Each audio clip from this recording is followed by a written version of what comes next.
What is going on, guys? Welcome to the Crash Course Mail Show. We got with us here again our buddy Jason from Wrath of Titan. What is going on, my man? Hey man, how's it going? It's good to be back. Finally, right? After what, a month or two? Is that all it's been? It's at least been 2 months. Let's say 2 months. It's probably been a little bit more than that. Okay. Overdue. Yes. We'll say it's overdue. It's a lot of fun. Awesome. I've Man. been keeping tabs, Good deal, keeping man. tabs and all that good stuff. Congratulations on some of the guests you had recently, Hey, man. Lorraine. Yep. Awesome. Beautiful Lorraine. It was awesome. We were at the same show, Vixen, at the York Fair. Yep. And that's cool. And you brought that up. That's cool. She's like, "Oh, you were there." Yeah. She was great. Great person to talk to. Like, loves her fans and everything like that. So that was excellent. That was excellent to check out and get some information on what she's been up to. Exactly. And the story of Femme Fatale as well. Oh my God, that was really cool. Yeah. Certainly. You don't hear that a lot on the internet. I would like to get me some of those albums, actually. Certainly. It's you can still get some of the stuff. I had to buy a Japanese version though. So, but you can still find the stuff. But Jason, what we have here, what we're going to talk about there today is Queensryche. Yes. Okay. You wanted to talk about Queensryche, because I threw to you what band or what do you kind of want to talk about on the roundtable this episode? And we did Baton Rouge first. And now we're going to do Queensryche because you do have a little bit of a tie to Queensryche. Can you kind of explain to people your tie? Yeah. Well, I got to know Geoff doing these travel backstage pass travel things. And that's Geoff Tate. Geoff Tate, of the singer of Queensryche, or formerly of. And I was on the very first big trip, which was Ireland. I was like the first week group, when they officially went with this, and then kind of did like four. Well, I'm on my fourth. I'm going to be going to Italy next month, and with Geoff in May. So it's really a good time. But being from the experimental test run, we kind of formed bonds, and friendships, and it's been really surreal at times and really real, so that's kind of like the thing. We'll talk about the band and the original the original Tate era. We'll talk about that. But do you want to start off with a cool Tate story? Oh man, sure. What's the first one that comes to your mind? Well, I love just every time I see him, he knows me by name, and it throws me off, not because it shouldn't, because we've done this a lot, sung and dance a lot, but it could be, I can go to a show, or anywhere, and he'll be like, for example, Harrisburg, 2 years ago, maybe, I was in the crowd. He goes, "Jay," up on stage, and I'm like, "Geez, that's awesome!" Because when I was like 13, it's like that'd be cool to know somebody like that. Don't we all? My story is we were in Germany. We're sitting at breakfast in a winery, and I'm a comic book guy, and somehow we got on a discussion of comic books. He's not a collector at all, but he did tell me when he was 9 years old, he had a love for this character in Marvel called Four Bushman, which is the very first, kind of like a break the fourth wall character, kind of a goofball. Like you have Deadpool, And we were talking about this. Like he used to dress up as this character. He was telling me the story, and then I don't think he heard me. I don't think you think I heard him. He goes to the site. He goes, "I wish I still had those books like this," and I caught that. So when I got back from my trip, I went online to look for those books. I don't know if the universe was saying, "Dude, we got you." I found online this guy had the whole run, so I had to bid for it. The whole series from 1960 something, So whenever Geoff was 9, he was born in 59. So yeah, do the math. 66, 67-ish. 68, maybe. I don't know. Okay. It was the whole run, and I bid. I had to keep bidding, and I won it. So you're probably sweating bullets while you're sweating bullets. Like, come on, this would be great. Now, Susan, his wife, I had the address because I did some help. I helped them. That's the other thing about the trip, man. You form a bond, and I helped them out with merch, like, and I helped them out with taking a drums set somewhere, like they needed to go. They were going many directions. I was in the central area, so I was able to do a lot of things for them, and that was kind of cool. And I took them to the airport. We had sushi that day, but I'm getting off track. But like going back to the book, so I send them out. He actually they wanted the Wrath albums. Oh, okay. So I sent Wrath albums out.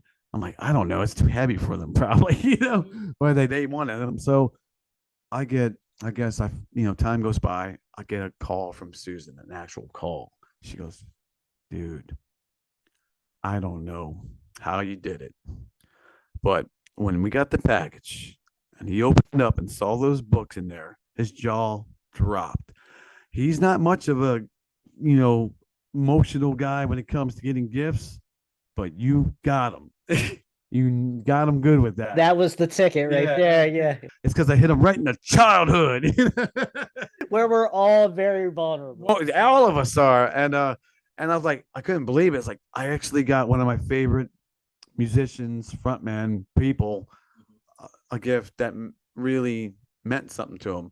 He'll bring it up from time to time and he'll say, I can't believe you did that. How'd you do that? He'll keep saying, how'd you do now? Keeps like, well, I told you. But he's almost like, you still got him? He goes, I'm not getting rid of those. he goes, I got them now. I'm not getting rid of those. Well, and like you said, that's part of his childhood. So he'll probably keep that for life. Dude, it made my day because he did him and Susan did something great for me. I lost my mother. I needed to get away. And when this came about, the backstage pass travel, it almost sounded like a contest. It wasn't a contest. It's just if you want to do it, do it. And I didn't think it was real. None of us thought it was real. And then until you got the phone call from Susan, and then you're like, this is real, holy moly. And it's almost hilarious because I was driving to Wilkes-Barre with Rach. I get the phone call, and it was almost like Mindcrime album. I saw the number. I didn't recognize it. You're just waiting for that bass line to come in. Yeah. I saw the number, and I was like this. Hello?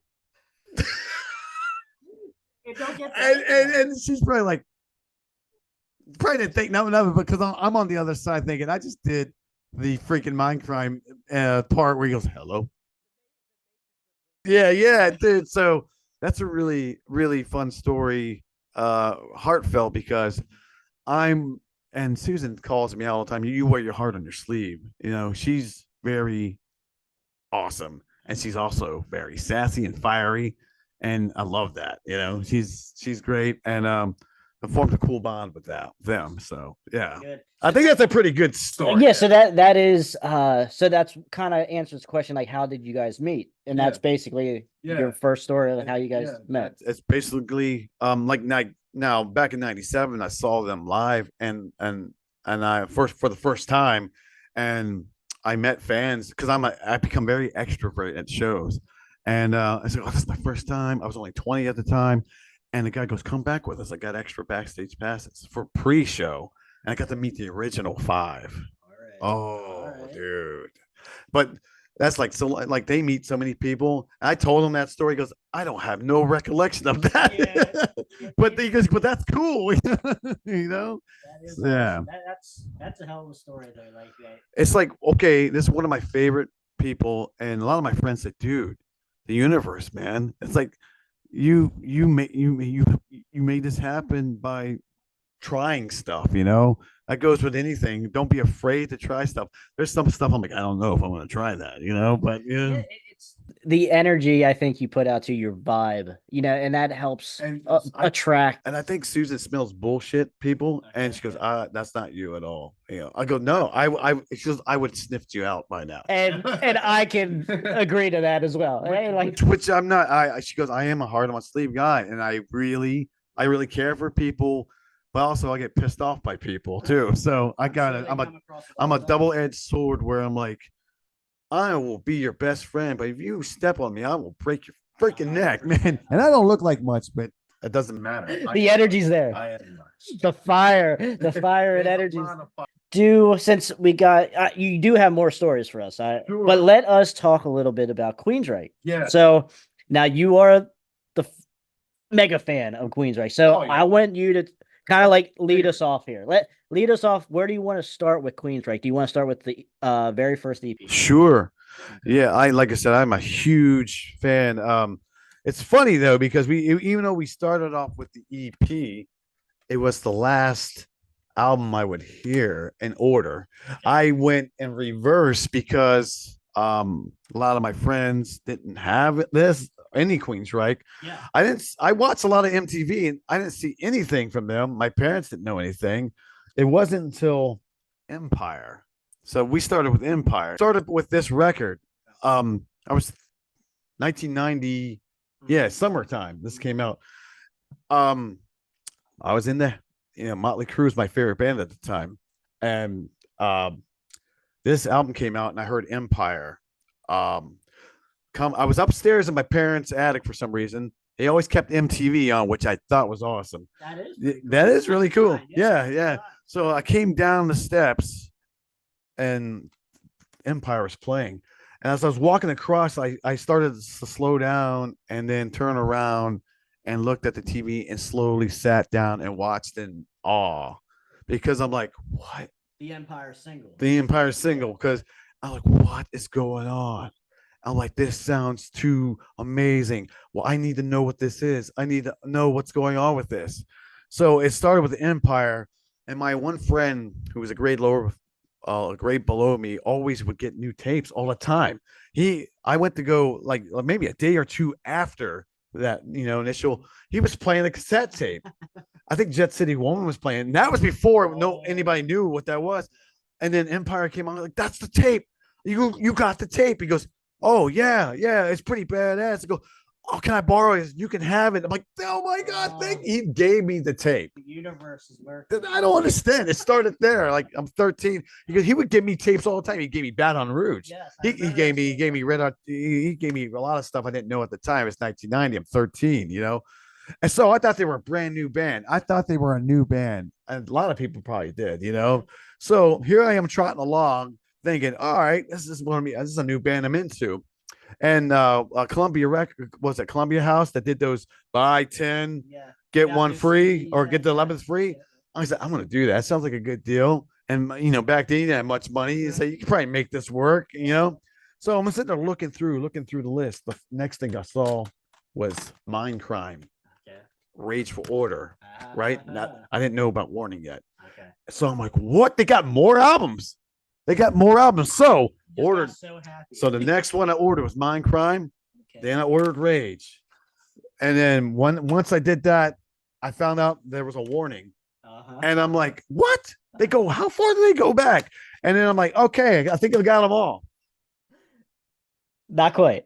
No. Of the actual albums, yeah, I guess so. Yeah. Because this is an EP, At the time, the EP was very hard to get all of a sudden because nothing was breakout yet until Silent Lucid. And the EP is a independent releasing. Well, it started off on 206 label, which I actually right after my Montana trip, which was tell us this story. Okay, so because that goes into this. Yeah, so we're going back to the EP. So a Montana trip was out there with Jeff, Montana, and that's where I met Eric Martin and Mr. Big and stuff like that. Out there having a good time, horseback riding, drinking. He does a lot of drinking, and I don't know how he does it at 60, whatever, but he's a machine. Props to him. Props to him. And I came back from the Montana trip, and I'm back at work, and then my friend goes, "Hey, there's this record store up in Lancaster. They have the 206 label of this album, the EP." I go, "No, they don't. That's bull crap. That's rare. There's no way." He goes, "Look at the pictures. That is." I call that place up. I go, dude, I just got off the trip. I got off a trip with Geoff Tate. I need that 206 label. I'm leaving work early. Can you hold it for me? He goes, "Normally we don't hold anything, but your excitement is making me excited."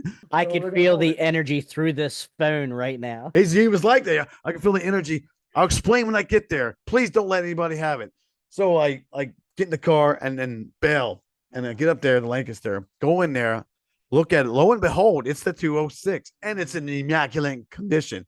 Now I'm like, wow, it's gonna be like $200-300. He only wanted $70 for it. I'm like, it's sold. I got it. I told him the story. I said, I'm gotten close, and gotten tight with the singer of this band, and I'm gonna take this to Harrisburg and get it signed. He goes, I might, and then I'll tag you in it because then it's like it's a Tag the story. you Yeah. tag the story. So I end up getting that 206 label, Immaculate Shape. When I took it to Jeff, he goes, "This is really, really nice shape," and he goes, "How much did you pay for it?" I'm like 70. He goes, $7. I go, "No, 70." And Karen Robertson, the guitar player at the time, is like, "Dude, that's like $150 other places." It's like, but anyways, it's just interesting how things come interesting in a weird way. Come kind of full circle. Full circle feeling, because a lot of my friends said, dude, when we were getting into them at 13, did you ever think you'd be doing the hanging out? I mean, it's like going on vacation with your favorite dude, or favorite musician. I wish all of them did that. They probably all kill it. But no, let's keep it, whatever. But like, so it's just you're going on vacation with your favorite frontman or favorite musician. And not only that, but you meet some incredible people along the way who have similar taste, maybe not so similar, but then you hit it off in a really interesting way. So going back to the album Empire, it took a little bit to get used to everything, because now keep in mind, Jet City Woman wasn't a single yet. Nope. Best I Can wasn't a single yet. Silent City wasn't. So on and so on. So they only had 4 singles. Actually, singles. They had music videos for Best I Can. They had Jet City Woman, Another Rainy Night, Empire, Silent City, and anybody listening. That's over half the album was all videos. Do you remember offhand? Did that go more than just single platinum? What? Did it hit triple? Okay, I didn't know the exact number. A big seller. Yes. Which catapulted the backlist. Okay. And made everybody go, whoa! Operation Mind Crime. Mind Crime got huge from. Believe it or not, Mind Crime album was they were like, all right, we got to go to the next record, because it didn't grab right away. Mm-hmm. It did not grab anybody right away, which is hard to believe, man. But when they made videos for it, and then they started playing Eyes of a Stranger. Yes. Or maybe was it Eyes of a Stranger? And then, I Don't Believe in Love. I Don't Believe in Love. Stuff like that. Then all of a sudden, like, people are like, oh crap, And that's crazy to hear, because when you look at it now from someone who didn't live through that time, I hear I Don't Believe in Love, Eyes of a Stranger a lot more than a lot of the stuff on Empire, bearing Silent Lucidity. Right. Mind Crime became like the universal champion of the records. Now, do you think it's because of the concept of the album that it's such a good concept album, and also that it's really kind of like brings in a lot of the prog? It's starting to steep that influence in there. I jumped on you on that because I felt like I know where you were going. Okay. I think on Mind Crime, like riff after riff after riff after riff after riff after song. All the songs are well done. Let me throw this question at you. Do you have a preference between Operation and Empire? Ooh. Empire was the introduction, so it's special to me. Okay. Mind Crime made me the diehard fan. Ooh, okay. So because I sat there not long after this, when this came in the mail, Mind Crime came in the mail, I sat there on my bed, put the cassette tape in with the inlay, and like didn't know what to expect. I just thought it was gonna be a regular album. And he goes, I remember now. Yeah, and I'm like, what's going on? And I had a big love for songs connecting. Okay. And I didn't know at the time I didn't know it yet. Okay. But I love the idea that each song like led to the other song in the story, and this is what it was doing. And I didn't at the time didn't know I was a big fan of that, and it hit me like a 2-ton heavy thing. Very nice. Very nice. And I was sat there after the hour of listening to it. I sat there in silence for like a good 5 minutes, just soaking it in. Yeah. I go, what the heck did I just listen to? And I was like, this is my band. I'm sorry, crew. Queensryche's my new favorite band. And it stayed like that till now. Till today. Yeah. I mean, even all through the changes, you know, I separate Todd and Queensryche. I still like that. And Jeff's on another. And we can kind of talk about that a little bit later. So let's what album do you kind of want to jump to next? Rage for Order. Okay, let's do it. Because I kind of, this is my baby. This is my favorite girlfriend in the Queensryche collection. Okay. I mean, it's not a girl, but that's how much I feel so much passion for this. This is the hill that you will die on. Hill I will die on because it's the one I never, ever, ever get burned out on. This one, I never do. I don't. And that's special when that happens. I don't really get burned out on them at all, but it's my go-to a lot. When someone says Queensryche, this is the album that you think. That's I think 9 out of 10 will be this one. Oh, really? Yeah. Okay, all right. Like, or 8 out of 10 will be this one. Me on this one. Yeah. I see what you're saying. I see what you're saying. Okay, gotcha. Like, but most of the fans are like, this is the pinnacle, which is probably correct. Yeah, the correct answer. Yeah. Okay. Well, they call Mindcrime like the top of the story records concept. Yep. They even say it rivals The Wall, and that's a hard one to swallow for some people, but I kind of agree with that a little bit. I agree with that because I'm way more of a Queensryche. Jeff will be like, no. He's like Pink Floyd, man. Pink Floyd. He's like, Jeff will be like Pink Floyd, bro, because he's a big Pink Floyd fan, But for me, it's Mindcrime. Tommy's cool. I even like the Styx, Kilroy. A lot of people hate that. I love concept albums, man. And Dream Theater's Scenes from a Memory. I like that one too. But this one is for me is the top dog, But for me, my love is Rage for Order. One of my all-time favorite songs is on here is Walk in the Shadows. Beautiful song. Dude, when that comes on and Tate just goes into it, Walk in the Shadows. Does it get much better than that? No. Okay.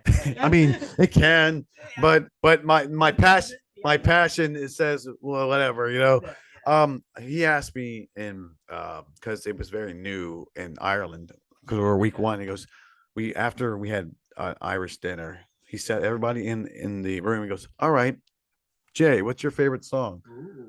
I go, Walk in the Shadows, and they did an acoustic song version of it right there on the spot. And I have video footage somewhere, but I keep that for myself, But it's just like that was a cool moment, I love this album. I love everything about it. It's just at the time, this came out in like 86, I believe. And there's a lot of songs on there that are touching now. Screaming in Digital, AI. The Surgical Strike on here. He was like, we were thinking about how people know where you're at. It's pretty much GPS systems. I'm like, dude, that's 86.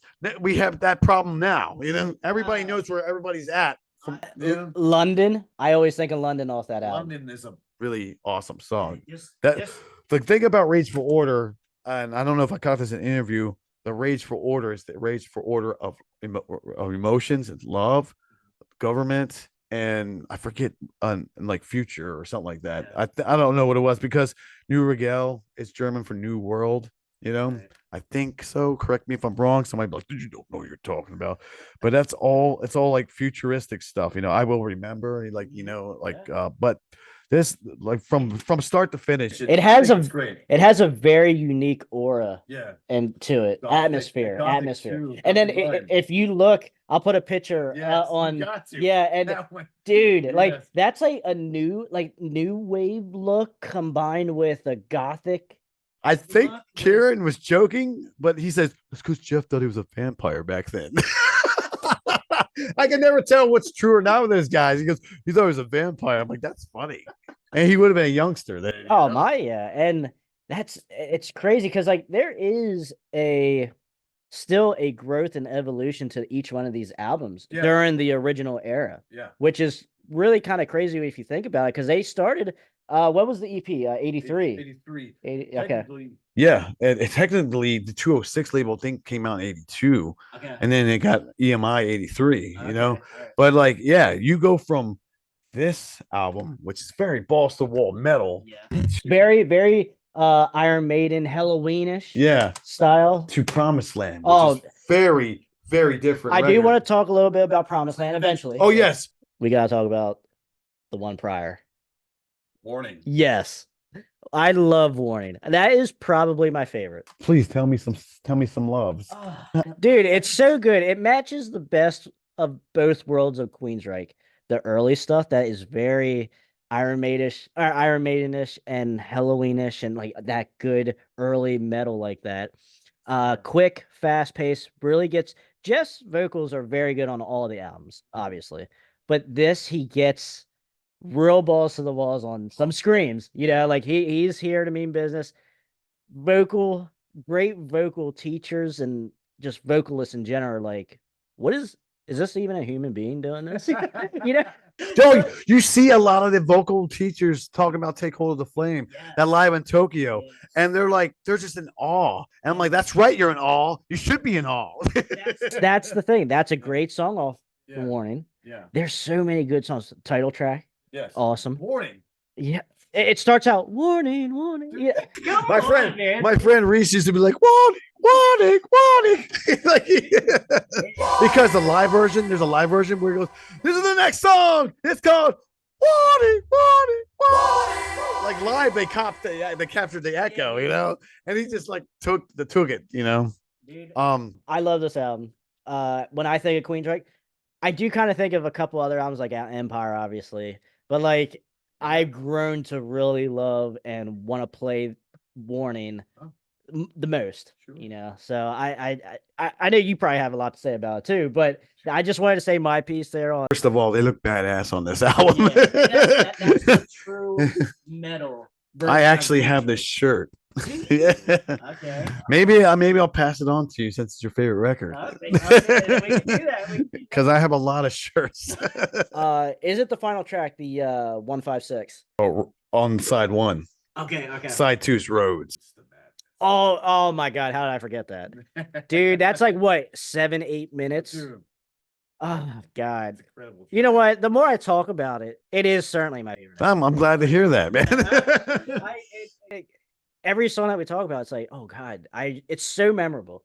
So memorable. Not saying that Empire isn't memorable, because it is. It's different. It's like apples and oranges. It is, because and that's what goes back to my other point of they have a growth through each album. Yeah. And which is very commendable, which is awesome, But I think this is, as of right now, this point in my life, that grown to be my favorite. I told Jeff, it's like, hey, I know a lot of people wanted the same album every time, but I was one of those guys that liked that. I embrace the transformation because I don't want the same record from you guys. I all the way up into Here and the Now Frontier, all the way up into like Mindcrime 2? Yeah, Mindcrime 2 I really enjoy Tribe. I'm a weirdo. I like Q2K. I even after the Chris DeGarmo left, I really dived into everything they did. What was Tate's last album? American Soldier, or was it? It was Dedicated to Chaos, Okay. which that was supposed to be their record label was supposed to back that up. They approached Dedicated to Chaos because he told me this, like they approached Empire.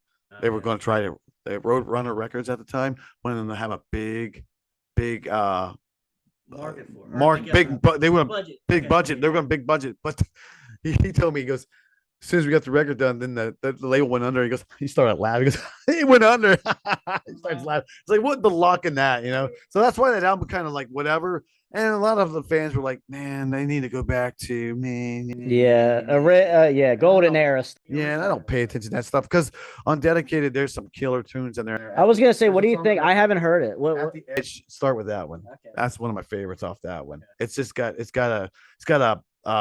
It's a wicked bite to it. And the thing that's cool about that album is it's meant for the earphones because they do a lot of small sounds in the background. Going back and forth. I told you, I was like, dude, I'm a deep listener. So when I was listening to that, I was hearing everything. Because to me, a song isn't just about a main riff.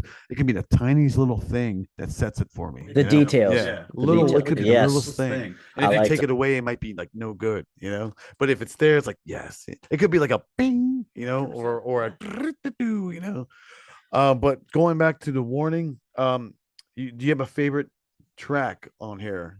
Like you said, Road to Madness title track.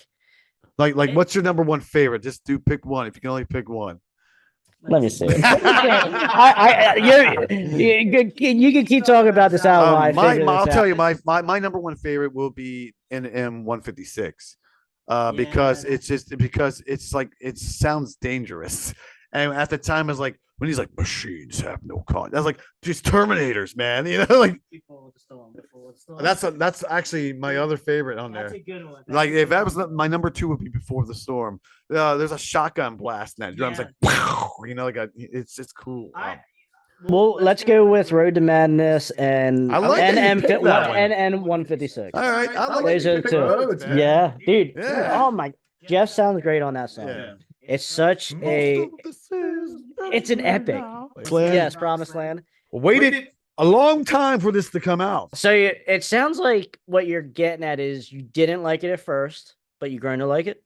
No, I'm just saying it took a long. It was actually painful to wait for because when you're a teenager, things and it takes years. And when you read Metal Eggs, like it's not going to be for another couple of years for the next. I'm like, no, why? I want something new. I'm gonna be an adult by then. What's going on? Yeah, it was 94. I wasn't an adult yet. I was still in school. No, when this came out, I was transfixed because once again, it felt like it was going into the songs connecting. Yeah. And they kind of do. And this one was about musical merit when they would try different instrumentations and try different things. When I heard Damaged, I was like, this is like the empire of this record, you know? Okay. It's like the damn it round out. Let me just tell you my little piece here. We are because I listen when I bought that album probably 8 years ago when I bought the whole collection basically. My favorite song is Damaged on here. Disconnected. The D's are great. Disconnected's awesome. I got to do something about this loathsome state I'm in. The video is very Alice in Chains. Right. How many music videos did they have for this album? They did I Am I, they did Bridge, and they did Disconnected. Did they have three? Okay. Yes. Talking to Dario, he's the Italian guitar player with them now. And me and him are about the same age. And we hit, like he says, because of our age, Empire, Promised Land, and Here in the Now Frontier were like the three of our at the time at our age. When I was in that stuff state of mind, I lost my high school sweetheart. I'm not gonna say your name, but I wanted to. I was like, I wish I could hear a more heavy, stripped down Queensryche. And Here in the Now Frontier gave me that, and I was like, dude, thank you. I'm mad. And these guitar, and there's no bells and whistles. It's just like low drop, more straightforward. Riffs are there.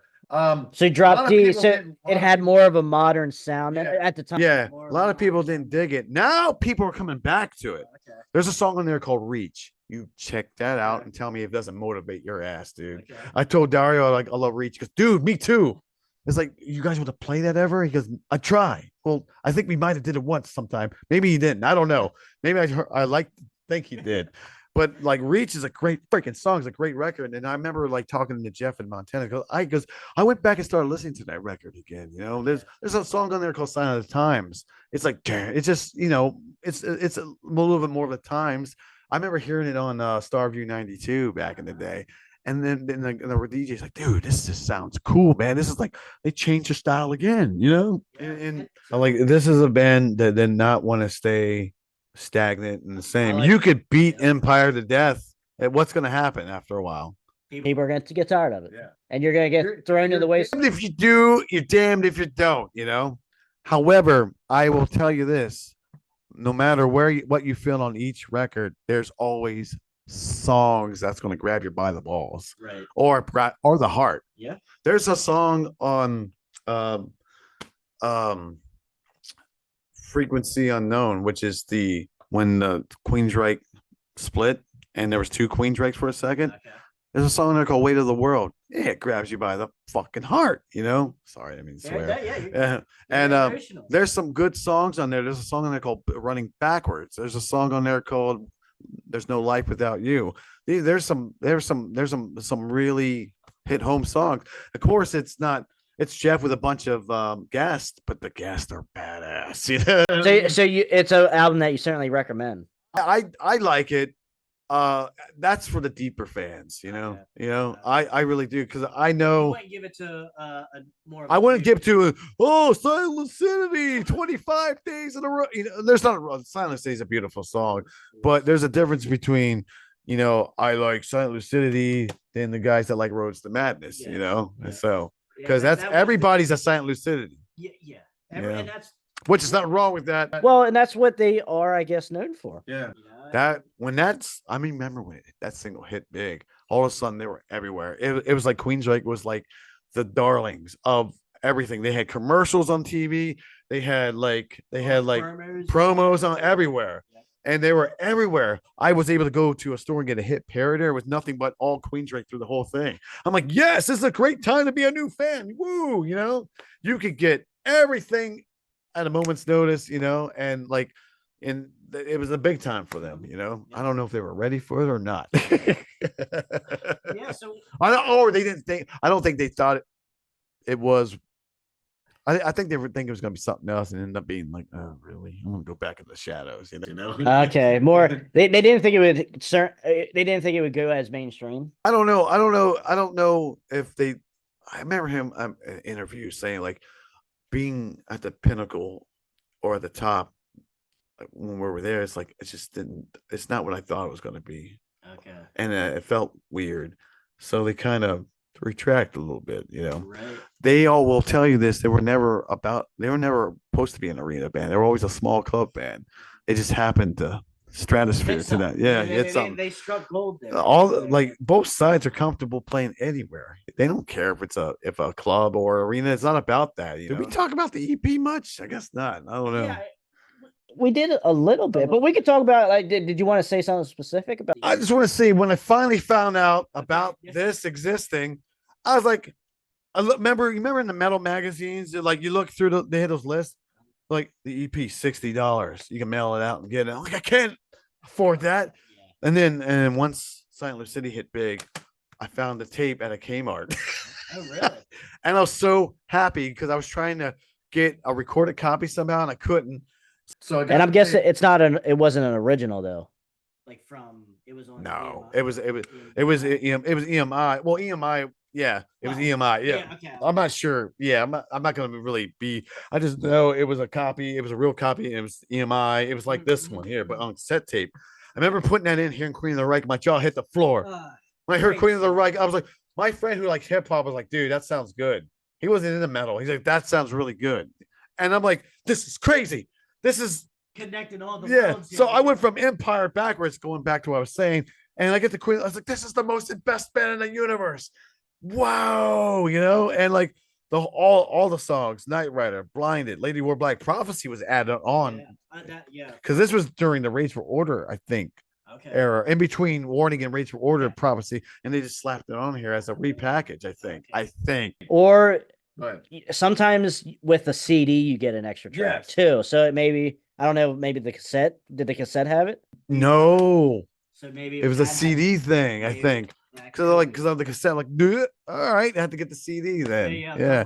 And but it wasn't originally a part of that. But hearing Queen of the Reich, my jaw dropped. I was like, oh, this band will not stop kicking my ass, you know? And that's what a great band does. They evolve, like we said, like throughout the decade of the golden era of metal. They could have stayed in the mode of Warning and Rage and still been done pretty well. You know, still had a great following. I would think, but at the same time, you know, they were not known much until. It's so weird. They weren't really and didn't explode until the video for Eyes of a Stranger got played, you know?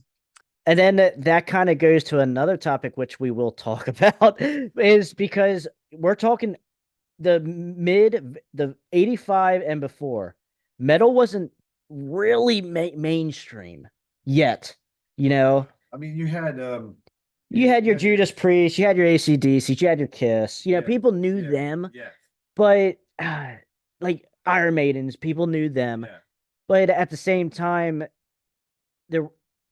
from what I've seen, looking back, there wasn't many women at those shows, so that kind of helped with with the ballad of Silent City, that kind of you got a whole new audience then. So I think it's just that's an interesting point of view. I never thought about that before, but I think with people thought it was Pink Floyd. that's a good point. That's a good point. But like I don't know, because I think there was always probably girls with Queensryche because they like people were blown away when they saw them. Right, yeah. You know, but it's a different. This is the Silent City crowd's a way different, broader, bigger, popular pop metal pop. You're getting the White Line girls. You're getting the Cinderella girls. Right, so you're getting like Nobody's Fool level. Yeah, stuff like don't that. know what you got till it's gone. Yeah. I mean, it was 1990, and like I thought Empire was. I thought that I didn't know what to expect, but nobody did. Nobody knew what to expect from Silent. And then Jet City Woman, and that was big. And because that one of those songs, I guess it might have been Jet City. Was it good on the pop? It crossed over to the. I remember after Silent City was big, and then there was on the TV commercial like another song from Queensryche, Jet City Woman. I was like, dude, it was such a good time for music, man. Like just like having you're making me jealous, man. You saw these TV promos, they're like another is a dude, every band that they played on the metal side, awesome. You couldn't go. There's not very many bad bands from the 80s. No. Especially looking back in retrospect. Dude, the 80s were the best. I told Jeff in New Orleans the 80s were the best because yes, it was. Give us at least one more story with Tate. Tate, if you're listening, leave a comment actually. What story? I will tag him. Tag Susan. It's like, hey, I did this little thing. It might be amusing. You might be pissed at me. I don't know. At least she knows you're not fake, though. Yeah, it's real, It's about promo, It's I'm promoting too a little bit. We talk about backstage pass travel, But I love hearing his stories. He's been around, so he's got a lot of stories. Experience, and some of the stories he told. One of my favorite things he told me in New Orleans was the Ozzy Osbourne story.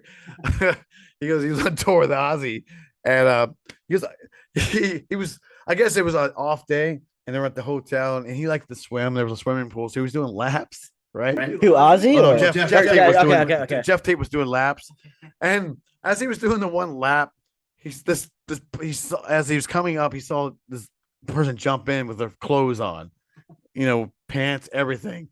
And he comes up, hey, Jeff, I'm Ozzy. Hey, what's going on, man? He has and there's Ozzy standing in the swimming pool, fully clothed with a ketchup bottle in his hand. And when he told me, I cackled laughing because I'm like, Ozzy Osbourne, what year is this? 85, 86? Oh, you're getting that Ozzy. Yeah. He goes, he had a ketchup bottle in his hand and he's like shaking it at me. The glass ketchup bottle, probably. Yeah. And he's like, he had it in his hand and he goes, and he goes off, right? Because later that night, I guess they're at the hotel or whatever. I'm a little foggy with this part. He says this dusty truck pulls up, back opens up. Here comes Ozzy, all dirty, with the ketchup bottle still in his hand. Dude. What, dirty with ketchup? Like ketchup? Dusty. Dirty and dusty, and he still has ketchup bottle in his hand. He goes, "Oh, Jeff, what's going on, man?" He still has the ketchup bottle. So what is he doing with the ketchup? Did they ever find out? No, there's no explanation. I guess you don't really need one with Ozzy Osbourne, man. He told me that, and I laughed. I laughed for a long time because I'm just thinking, dude, you're on tour with Ozzy. You're having the best time, and then this guy's in the ketchup. You heard all the other weird stories. And this was maybe tamer than some of the others, but still odd. But so Ozzy at the same time. Yeah, so Ozzy at the same time. So I don't know, man. I had to share that story. So That's awesome. I mean, there's a story with Nikki Sixx and Tommy Lee. I don't know. It's we one of the nights on New Orleans we played Never Have I Ever. Boy, that was something else. Learned a lot about everybody in that room. Well, so Jeff goes, never have I ever been pissed on by a drummer and a bass player, and then everybody grabs into stuff like that. And then he talks about Lars Ulrich, which we all know that story. Like Lars, then during when Queensryche was on tour with Metallica, Lars would come in and piss on the school on the tour bus. I didn't know about this other story where he says Tommy Lee and Nikki Sixx, they're so juvenile. He says they come running in with their dicks out, going, "I'm gonna cut you with my sword. I'm gonna cut you with my sword." Sounds like a crew thing, right? Cut you with my sword. He got caught in the middle, and they started pissing everywhere. And he's like, "What the fuck?" Oh no. These are some of the cool stories. I hope I was allowed to tell that story. I don't know, but regardless, it's funny. I'm sure he's told people, so that whole room knows about it. So public domain, then. Yeah. Right? I remember when I was taking them to the airport, Susan was like, how'd you feel about if they do all Rage for Order Empire? I'm like, yes, please. Oh my god. Yes, because Rage is one of my favorite records. Jeff said in the back, that's one of my favorites too. Like, I hope you mean that, because it is my favorite record. Don't play with me like this. But like I said, I love it. I think a lot of fans will love it because Rage and Empire, dude. I heard rumors of a Warning Promised Land. Oh, really? I would love that. I don't know if they teased that, tried it somewhere, but that would be cool too. I would have to see a warning. I would love to see like a Warning into the Full Promised Land. That's a weird. I'm for that. That is like a because I would love to see him do Roads to Madness live. I would love to see him do Before the Storm live. I would love him to see. I would love to hear those. He does take a hold of the flame. He never really stopped doing that one. But that's a powerful song. But yeah, dude.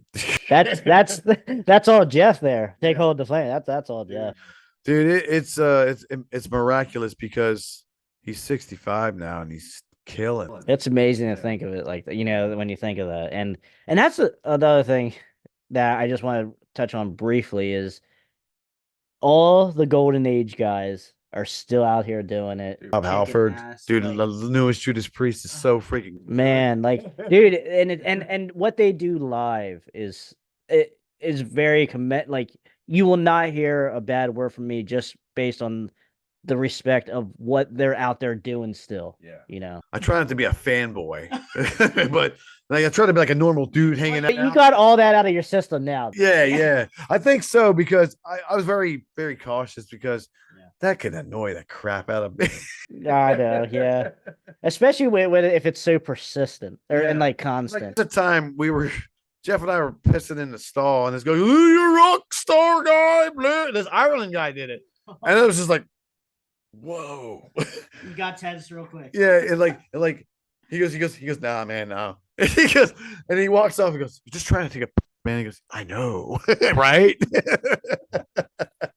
So like, it gives me an insight. Like, damn, man, maybe to like be careful when approaching like certain people. Jason, I want to thank you, man, for giving us the Queensryche Roundtable talk. I hope I did okay, with that because we tend to go off, We do, but hey, this will not be the last time that you're here on the Crash Course Metal show. So, but any final words here that you want to say about Geoff, Queensryche, anything? Regardless, I will say this: I enjoy Todd's Queensryche as well.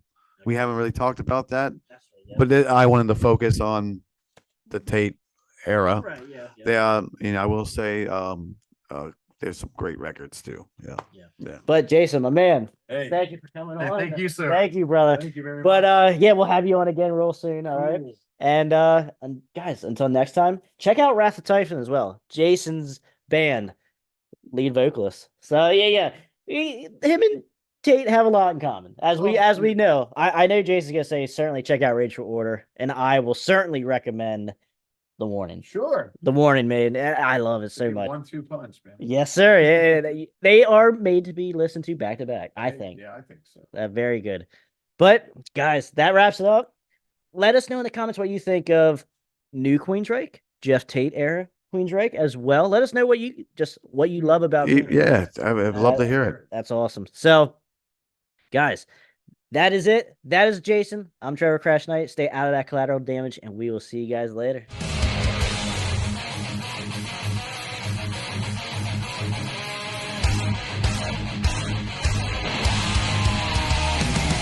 Yeah, I wrote that. It's called I Want to Rock Your Body. And then in parentheses it says to the break of dawn.